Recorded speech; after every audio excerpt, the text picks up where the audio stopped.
7 in State Control Britain, and we're back on StreamYard. We tried Riverside.fm and it was atrocious. And we had so many complaints about the sound and the video. So guys, I will message Riverside FM and I'll say your live streaming stuff is not particularly good. So we're back on StreamYard. So everybody that posted questions in the other place, I do appreciate it. So that was Sherry. She posted a very interesting message about a continuous ketone monitor. And I don't think that exists. Richard doesn't think that exists either. And also I don't think so. Sorry, and we also had Gaza, didn't we, talking about the lichen, which sclerosis, which is an inflammatory disease, and that can definitely cause big. I see Tom there. Much better quality. StreamYard definitely confers a benefit. Absolutely, it definitely does.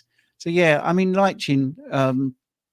I mean that is a skin condition, but if you've got an inflammatory condition and you've got a weight loss stall, I mean, don't forget inflammatory conditions will also bump up your stress levels. It will bump up your cortisol, your C-reactive protein, and the last thing your body wants to do is start changing your body composition when it's trying to,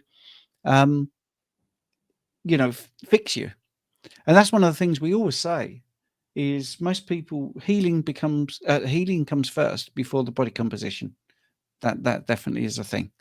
Right. Sorry, you were going to say, Richard. Sorry, I rudely interrupted. No problem at all.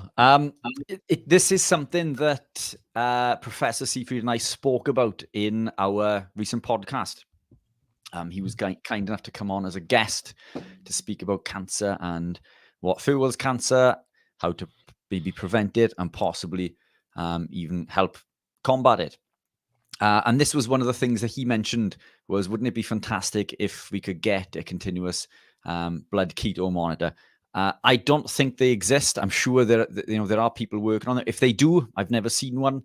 But yeah, that would be absolutely fantastic. Even if we could have, both. I mean, the glucose will give us an indicator of potential ketone levels. But to have that information, I think would be absolutely fantastic. I've worn a continuous blood glucose monitor, and it was very interesting to see the effects of different things that I was doing. And we did a few experiments as well, didn't we, Steve, in regards to some of the things that I consumed, the artificial sweeteners and so on and so forth. So that was incredible. But it would be fantastic, wouldn't it, to be able to wear a continuous keto monitor? Wow, yeah. And an insulin monitor would be just the icing on the icing. It would be the butter on the steak, wouldn't it? The butter on the steak, yeah. Not the icing on the cake, the butter on the steak. Yes. Right, now let's deal with the comments, because firstly, guys, we're always trying to improve the quality, all right? We're always trying to move forward and make things easier and stream to more places so we can get the word out. So we tried. So if the sound was annoying you, I do apologize. Do you have to retype the questions? Sadly, yes, because the only way we could stream was to shut the other stream down. So if you've got a question, please do type the question and we will try to do it. So put QQQ in the front there. That would be great.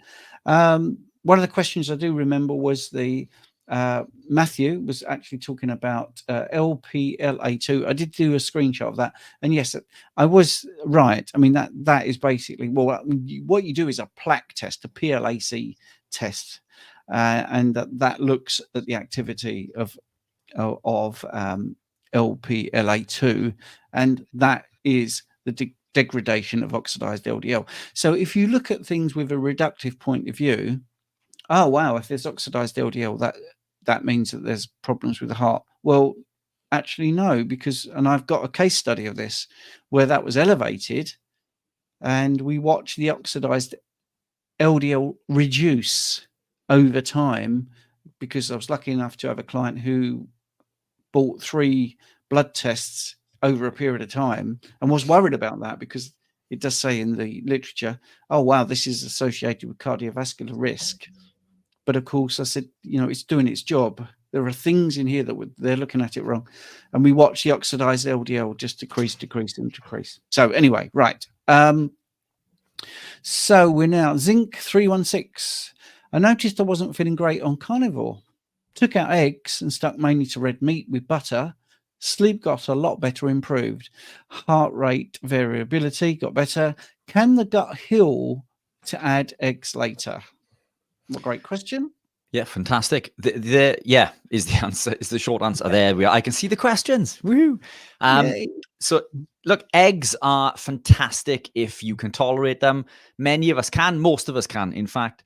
But the eggs do contain a protein called overmucoid, which can cause problems.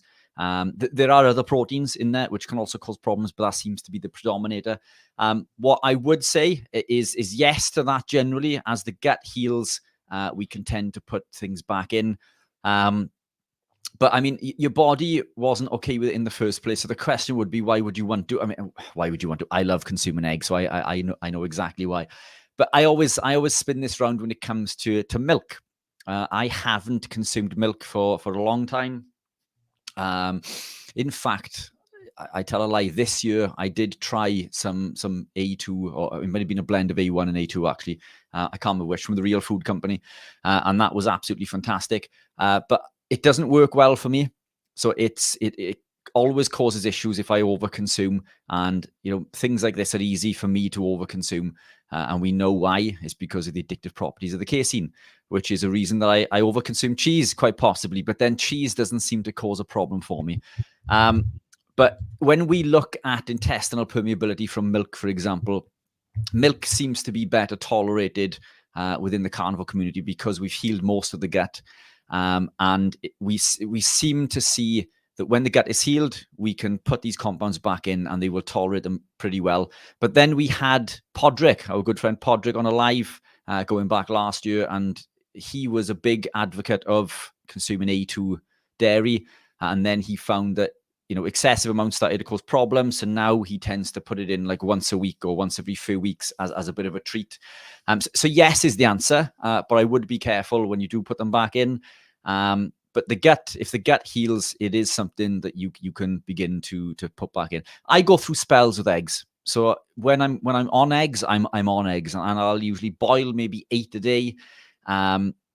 Or I'm going through a phase at the moment of poached eggs. For some reason, I'm loving poached eggs currently. A bit more of a ball ache to cook. Whereas the boiled eggs are easy. You just walk away, leave them, come back. And I leave them. I drain the water. I leave them in the pan, and I pick at them throughout the day, if and when I want a snack as such. But yes, if you've suffered with issues, take the eggs out, and you should be able to put them in as your gut begins to heal. I'm muted. Yes, it's one of those nights. I can't believe it. I'm having a terrible night tonight because we're trying all the things and it didn't work, which is really upsetting. But here we go. Another question for you, which is from Matthew. Matthew getting his money's worth, which is good. You can put a Q in front of your question. It stands out to us. If obviously you can do a super chat, that's even better because that will put you up. You'll jump the queue, but also you'll support our endeavors to get things better. By the way, Riverside is something you have to pay for, so it's a bit frustrating. Anyway, and it's a lot. It's a lot. It is. Yeah. It's very good for videos when you're not live streaming. But anyway, right, Matthew, being carnivore OMAD, do you think we produce enough beneficial butyrate via ketones, or should we try adding some amounts of ghee for the butyrate and the benefits of butyrate? Well, great question. Fantastic. Brilliant question. So look, let's break that into 2 pieces. Should we try adding amounts of ghee? Ghee is fantastic. If you want to add that and cook with it, brilliant. I love ghee. I don't use anything for cooking in anymore. I find that I don't need it. But when we look at butyrate is a short chain fatty acid. And this is one of the reasons that we're told that we need to consume plant or fiber, plant matter. Because what happens is the plants or the fiber in plants breaks down into butyrate, and it binds to the colonocyte in the gut, and it feeds the colonocyte that it's in contact with. And it does do this. It feeds the gut microbes, and this feeds the colonocyte. The caveat to this is that butyrate isn't the only short chain fatty acids. There are others, and there are others found in animal proteins, namely isobutyrate, isovalerate, and propionate, to name a few. But what happens even with butyrate further breaks down into beta hydroxybutyrate. And this is where we get the energy from. So the benefit of butyrate comes from the beta-hydroxybutyrate, which you, Matthew, if you live in carnivore, you're already producing. You have this coursing through your veins. Now, the beauty of this is because it's coursing through the vein, your butyrate or your beta-hydroxybutyrate is being fed to every colonocyte. Oh, let's move that finger. Every single colonocyte, because it doesn't need just that colonocyte to come in contact with the fiber. It's feeding every single colonocyte.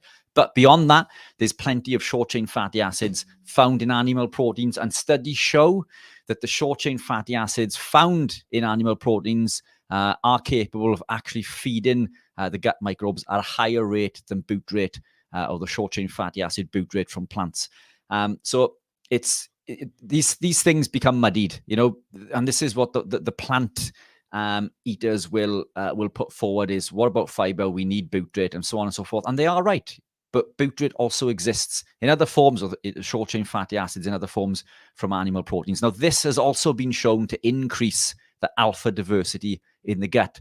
So we think about adding in, plant matter to increase the alpha diversity. And studies actually show that it doesn't actually increase the alpha diversity to the degree that you would believe. It can increase depending on diet and lifestyle. So if you consume a very poor diet, a Western diet, and you begin to consume more plant matter, then this can have a positive effect. But I think it's more to do with removing the toxic compounds from the processed foods.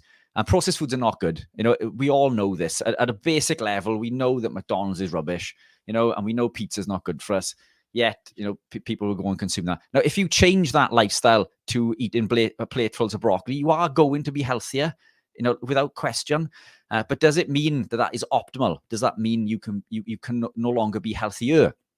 And that's where the waters become muddied, because all of these compounds that are found in plants are found in way higher quantities in animal proteins. And the alpha diversity from a purely animal-based diet has shown to increase the alpha diversity in the gut.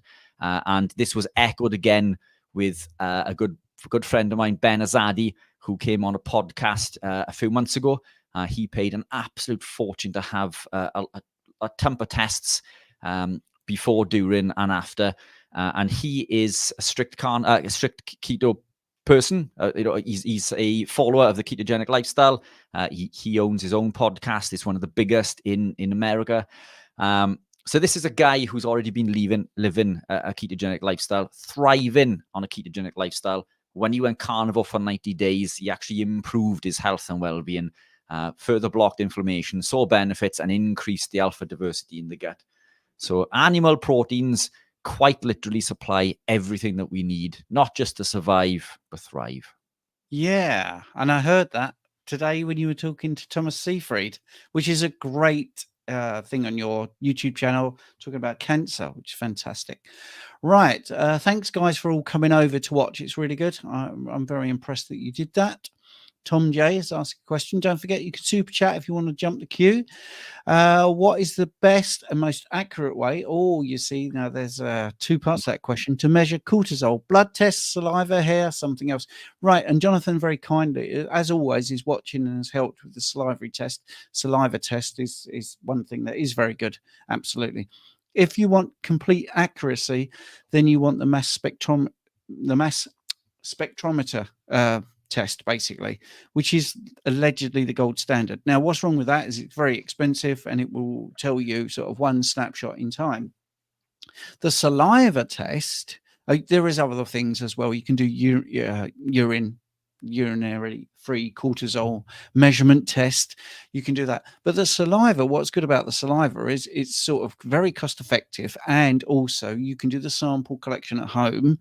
And I don't have any vested interest in this. I just did it for a decade with my private labs.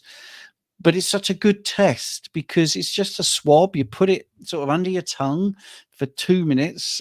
You wake up in the morning, clean your teeth, make sure there's no contamination, and away you go. And over different periods of time over the day, you get this swab, not the same one, obviously, and you put that under your tongue. 2 minutes later, because it's got to be soaked in saliva, that goes into the collection, and then you do another swab later on, and you get it over the morning, the midday and the evening, and then the following morning, obviously. So you can see the whole cycle cortisol in your saliva. It's absolutely brilliant. But as with all the tests, you need to get someone who can interpret it. So yeah, the tests are good, but you do need to know what should happen. So you will see certain patterns. For instance, a peak in the morning. Everybody, I think, does know that. Hopefully they do, because of the dawn effect. Then you have the decline for that sort of thing. So that would be my 2 pence. But if Richard wants to add to that, that's fine. Or we can go into the next question. Fantastic. The hair is a good test for long periods of time, but the only downside to the hair, so the HTMA tests, there are a number of places you can use online, and because the hair basically tracks everything, it can give you a historic view on the adrenals. The only downside to that is the testing on hair. It's not so good if you are not producing cortisol, which to many of you sounds fantastic, but this is probably, and in my opinion, worse than elevated cortisol. We stop producing sufficient amounts of cortisol when we've gone past this period of overexpressed cortisol. So if you are cortisol deficient, then the hair, the HTMA tests tend not to show this up as well as the saliva test, as Stephen was just mentioning. So food for thought. So there's a couple of varying options there. The hair test, I think, is probably one of the cheapest, I should imagine. I may be wrong. Yeah. I think it's, but it's but not good for low. No, I mean, the saliva test is definitely a better test. The hair is, like you say, historic, and it will give you a period of time, but you do have quite a few risks of sort of external contamination, whereas saliva is in you. And as long as you've done that thing, you cleaned your teeth and all that, you don't get that cross-contamination. But hair does have a little bit of that. And what we found with hair analysis was there's a lack of this standardization of, how you actually get the measurement out to people and then how to interpret it. And believe it or not, although it's very popular, when it comes to cortisol testing hair samples, there is still a lack of research in that area. So it tends to be done for minerals more than things like hormones. So, but a great answer, Richard. A really good answer. What do you expect from Richard? You see, the UK's top nutritionist. Team effort. Any links to the event in Manchester? Yes, if you use the code UK Carnivore, I did put the link in the chat, and it's also in the description to this video. So there we go. Nice one from Mr. Smith here. From Gemma, where can I purchase citrulline malate from on its own?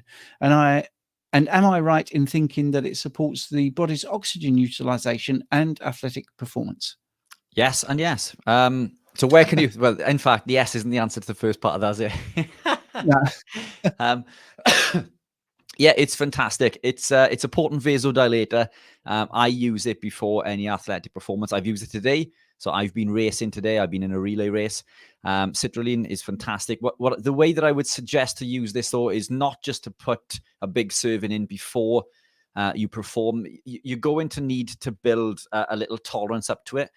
And what I mean by this is if you start to drink a little bit of citrulline prior to a run or a big event, like I think Jem was training for High Rocks, then it can give you some gastro discomfort, almost like a burning sensation, like within the stomach. So what you're better off doing, Jem, is adding it several times throughout the day, and just add it maybe to the electrolytes you drink. So the unflavored, for example, is the electrolytes that I drink.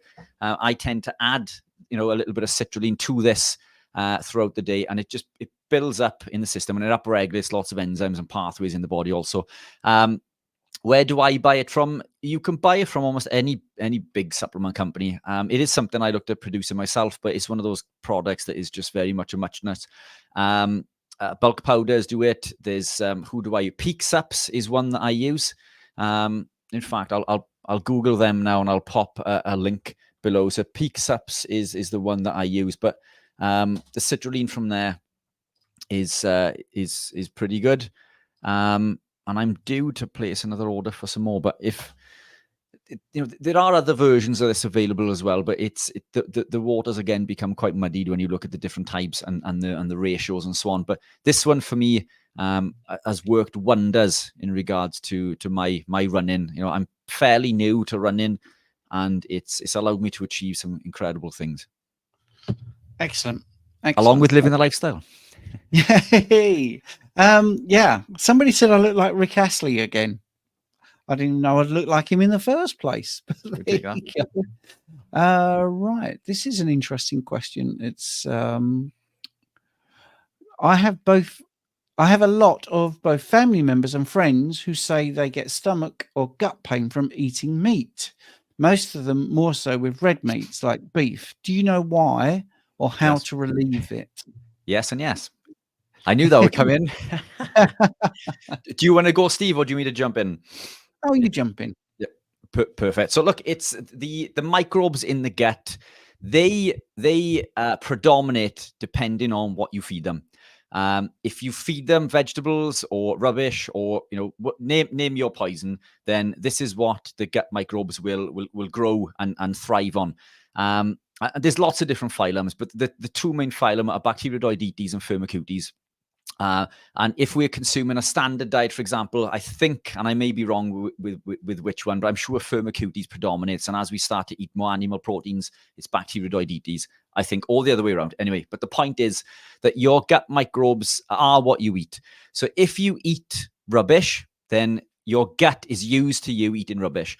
Now, when we put things like kimchi and all of these sorts of things in to help the gut, they can do this, they can help, but you need to then change your diet in regards to feeding those microbes. Otherwise, you need to continuously consume kombucha and so on in order to keep that going. But what happens when you start to eat meat is you're feeding something to the gut microbes that it's not the predominator of.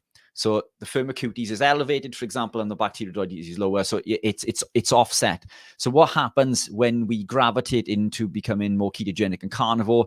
We go through a process called die-off, where the gut microbes quite literally die off because we're not feeding them what they need. And then the Bacteroidetes grow because we're feeding them what they need. And this gives us discomfort. And this happens, whether you become keto or carnivore or not, and you eat more meat than usual. But this is a process because the body's adjusting. So this can lead to the gastro-distress. It can lead to loose stools. It can lead to lack of energy because the gut microbes are not being able to process what we're putting in. So this is why there's an adaptation period, especially within the first sort of 10 days to 14 days, typically, as we gravitate into this lifestyle. But we're simply feeding the gut microbes something that they're not used to. The best way to overcome this is to not eat the rest of the crap and predominate the animal proteins.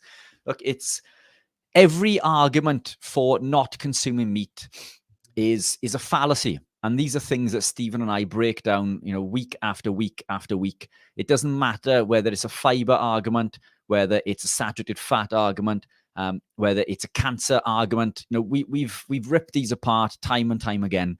And if any of you have concerns on any of these, then pop them in, and we can quite happily go through all of those things again and again and again.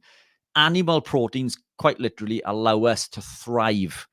They provide us with everything that we need. And I'm talking every single vitamin and mineral. And if you think that your fruits and vegetables are the best source of vitamins and minerals, then you are incredibly incorrect and being misinformed. The nutrients or the vitamins and minerals that are found in fruits and vegetables are quite often not in human form. They're in vegetable form. And these are very different things. And they do contain some of the nutrients that we need, but animal proteins contain every single one of them in human form. We don't need to convert any one thing into anything else. They quite literally contain everything that we need. But I'm happy to go through any queries one by one, as we do quite often during consultation, Steve. Yes, absolutely. Sherry is saying she's loving the school sessions as well. I did put a link into school. We'll talk about that in a minute. But Sherry also did a super chat. I'm ordering your electrolyte. Should I order some exogenous ketones to help stay in medical ketosis? 4-to-1 fat ratio. Thank you, from the USA. Sherry, but he's choking there. Sherry, thank you so much. Yeah, the electrolytes are fantastic. I'm sure you've heard everybody mention those. If you'd like to order some ketones, that would be massively appreciated. Also, they are available stateside. They tend to be a lot more expensive than mine. but you can find some good brands stateside. So that's not to put you off purchasing mine. If you'd like to purchase them, then by all means. The brands in America that are pretty good, that I do rate, would be Real Ketones and Perfect Keto. And those are two that I rate, and they're right at the lower end of the price range also. So feel free to take a look at those. If you are ordering electrolytes, then there's a lot more weight that you can fill that box with, or that package with, for the same price of shipping. So if the prices are competitive, then it may make more sense just to fill that box and build that weight up. But yes, ketones are fantastic, whether you're ketogenic or not. This is something that I'll be speaking about in the Keto Brain Health conference, along with the benefits of consuming C8. I use ketones daily for a number of reasons, but this is why they were created. They were created for these purposes, because many deemed it to be too difficult to maintain a ketogenic lifestyle and stay in a ketogenic state. So they found other ways to do so. I would recommend everybody use ketones, for a number of reasons, but certainly for medical purposes, ketones are fantastic, and you don't have to look far. They are used. We use, and many of the UK listeners may not understand or know about this, but ketones are used within the NHS, and I know this because they've spoken to me about it. So they've asked me to supply some, and they do use a different brand, but the brand that they currently use also contains some nasties. So I'm trying to re-educate them basically on why the other brand is not so good. But they are being used. So we know this information is out there. It's just ticking along, and it needs to happen quicker. Brilliant. Okay. And did you notice that that Richard was recommending other companies? You see, he's just been as fair as he possibly can. So there you go. Now then, apparently I look nothing like Rick Astley, but Feral Grandmother is saying, well, I haven't seen any recent photos, so maybe he's grey-haired and wrinkly now. But I recall Rick Astley being quite the ginger. Well, does that mean you're saying I'm grey-haired and wrinkly? Because I'm going to get really Not upset. At all. Quite the opposite, I think, Steve. Right. So we've got 5 minutes. I just want to show people. I can do a quick screen share. So we go over to our school community in 5 minutes time. There is a link in the description. I just want to show you, if you do come over, what you need to do. By the way, the school community is fantastic. If you do, then obviously once you're in, you go to the calendar and look at all these lives that we've done over September. Look at this. Every Monday, Tuesday, Sunday, an extra time on a Sunday. So you'd come down to here. Look, here we are. Ask us anything now. And then at 8 p.m., there's another 30 minutes. So, wow, we do offer a lot of value. It's only $4 a month. And it's that's less than $1 a week. And you get all this stuff, and you get the classroom as well with all these courses and free ebooks. And wow, it's just brilliant. So anyway, let's get rid of that screen share.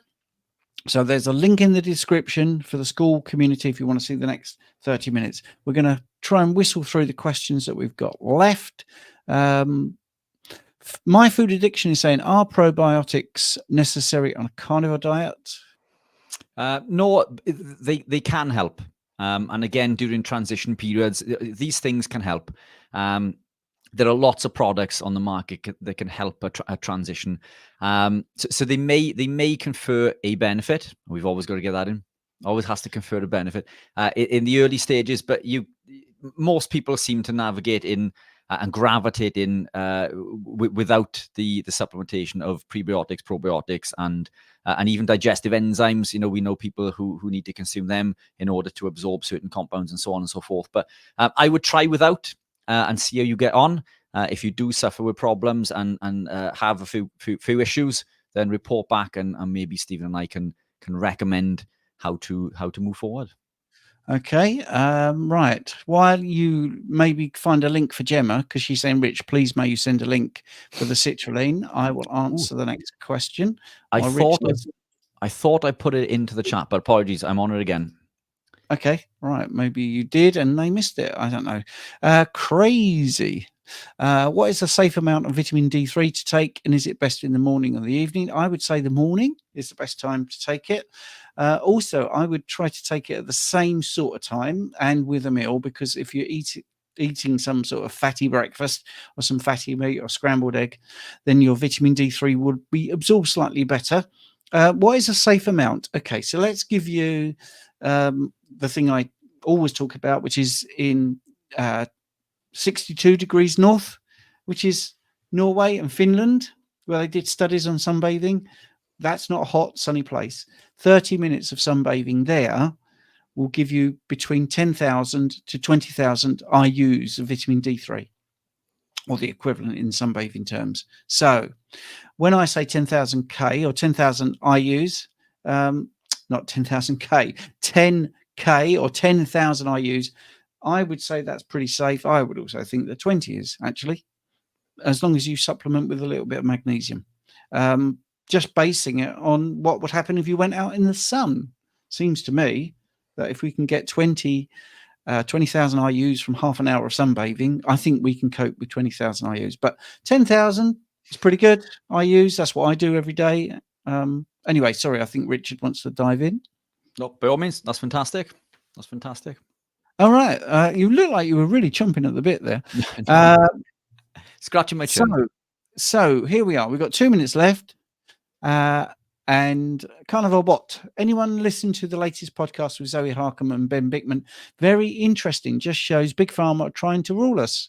Yes, that's definite. Without a shadow of a doubt. Big Pharma is trying to rule us. I'm not just saying that because we're in state-controlled Britain. But there's a big story at the moment where they've had to sedate a person with Down syndrome against his wishes and his mother's wishes, because they wanted to give him a certain medical procedure, an injection. And that's against his wishes and against his mother's wishes, this Down syndrome patient who did not want that thing. So, yeah, they rule us. Oh, boy, do they rule us. So on that wonderful note, if you want to join us at school, the link is in the description, is in the chat. It's also in the description, and we're going to go over there now, and we're going to do half an hour over in our school community. So to the YouTubers, thanks for watching, and sorry it was a bit iffy at the beginning.